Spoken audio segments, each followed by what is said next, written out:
Sur les pas de Montfort.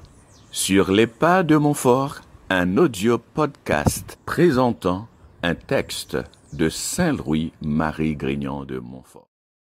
Traité de la vraie dévotion de Saint-Louis-Marie Grignon de Montfort,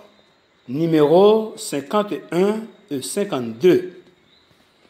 C'est principalement de ces dernières et cruelles persécutions du diable qui augmenteront tous les jours jusqu'au règne de l'Antéchrist qu'on doit entendre cette première et célèbre prédication et malédiction des dieux portée dans le paradis terrestre contre le serpent. Il est à propos de l'expliquer ici pour la gloire de la très sainte Vierge, le salut de ses enfants et la confusion du diable. Jamais Dieu n'a fait et formé qu'une inimitié, mais irréconciliable, qui durera et augmentera même jusqu'à la fin. C'est entre Marie, sa digne mère, et le diable,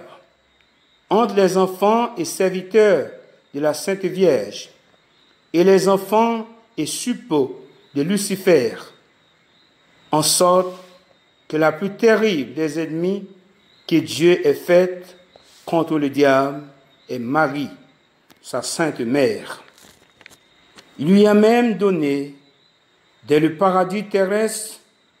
quoiqu'elle ne fût encore que dans son idée, tant de haine contre ce maudit ennemi de Dieu, tant d'industrie pour découvrir la malice de cet ancien serpent, tant de force pour vaincre,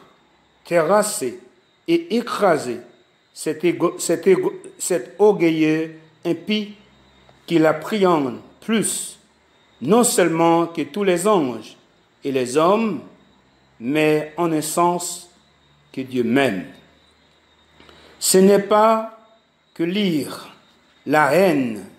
et la puissance de Dieu ne soient infiniment plus grands que celles de la Sainte Vierge, puisque les perfections de Marie sont limitées, mais c'est premièrement parce que Satan, étant orgueilleux, souffre infiniment plus d'être vaincu et puni par une petite et humble servante de Dieu, et son humilité l'humilie plus que le pouvoir divin. Secondement, parce que Dieu a donné à Marie un si grand pouvoir contre les diables qu'ils craignent plus, comme ils ont été souvent obligés d'avouer, malgré eux, par la bouche des possédés, un seul de ces soupirs pour quelque âme, que les prières de tous les saints et une seule de ces menaces contre eux